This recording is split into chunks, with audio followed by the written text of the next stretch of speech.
Hey guys, my name is Danielle Angel, and I am one of Leslie's team members. And I helped her a lot when it came to capturing processes and making sure that they were done and they were entered into the task management system. So I'm going to kind of go over the get it out of your head blueprint with you and explain it a little bit more in depth. So in the first column, you have client name. This is obviously going to be for who the process needs to be documented for. So whether it's your clients or if it's the firm, you can put your own firm name here as well. The process needed is the type of process that you're writing, right? So whether it's a monthly process, a payroll process, sales tax, 1099, a tax return, it just depends on what you're writing. Nothing's too small. We even had things on here that was like how to transfer the phones, how to record a Google Meet or whatever it may be. So we had it right here. Staff responsible. This is going to be the person who's already doing the task because they know how to do it best, right? So you're going to put whoever's already doing the task here, and that's who's going to be responsible for writing the process.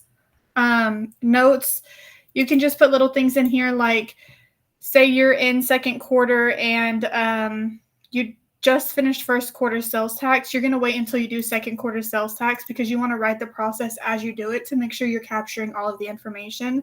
Same with this. If it's like March, 1099 season's already over, you're going to wait until next year to document the process on how to do 1099 so you're not having to remember how you did it from memory. Level of importance. So we rated this. Most important was a 1, least important was a 5. Obviously payroll, especially if it's weekly, is going to be one of the most important ones that you have to get done. And like I said, we rated this one a 5 because we've already gone through 1099 season, so we won't capture that until next season. So it's not really on our radar right now. The status is going to be where it's at in the documentation process. So ready to be tested obviously means that you've documented the process and you're ready for somebody who doesn't know how to do it to test it. Owner to review. This is if your owner wants to review the process and make sure that it's up to their standards. Tested and sent back for revision. That's going to be if maybe you just couldn't follow it at all and you got stuck multiple times trying to get through it. Year-end processes. That can be like ones that you're obviously going to document like January-ish. So they're going to be lower on your radar as well if you're like, say, in March. Tested and approved. That means that it's been tested, everybody approves it, everybody's able to follow it, and you don't have any issues with it. So your tester right here, this is going to be somebody that has never done the task before. So you don't want somebody who already knows how to do it to test it because it's harder not to try and do it from memory if you've already done it. So try and give it to somebody who doesn't have any experience in it. And if you don't have that person, then tell them like really try and do this from the process. Only do what it says. Don't use your brain. And you can also go that route too.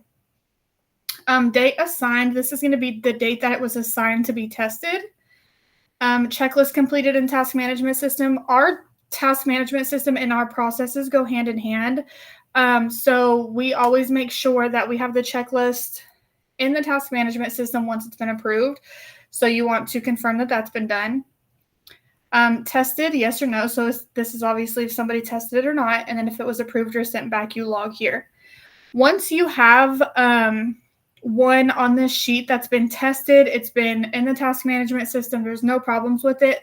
I had created a table of contents sheet for finished processes because we were getting to the point where we were redocumenting things because maybe we didn't remember where it was saved or we didn't remember that we even did it. We didn't check before, whatever it may be. So I created a table of contents, and what it is to keep up with finished processes. As you can see right here, I put that client ABC Construction with the weekly payroll process, and you would just put the link to the process right here. So this would be sorted by like client name or whatever, and then the category, you can put a filter on this. And this is kind of like what the service is. So this is a payroll service. If you have a month end, it would go under like bookkeeping, advisory, and you can customize this to whatever you want it to be. But this is so you can have all processes like quickly accessible. And then we have a link to this sheet in our task management system. So if a team member is looking for a process, say it's something random like ordering some personality assessments, that's not necessarily a reoccurring task or anything that lives in your task management system. So we have in our task management system a document that has the link to this entire sheet on there, and the link to the process on ordering those assessments would be on here. They'd be easily able to find it without having to search for it. So I hope this was helpful for you guys. I know it was really helpful for us. And yeah, happy process writing.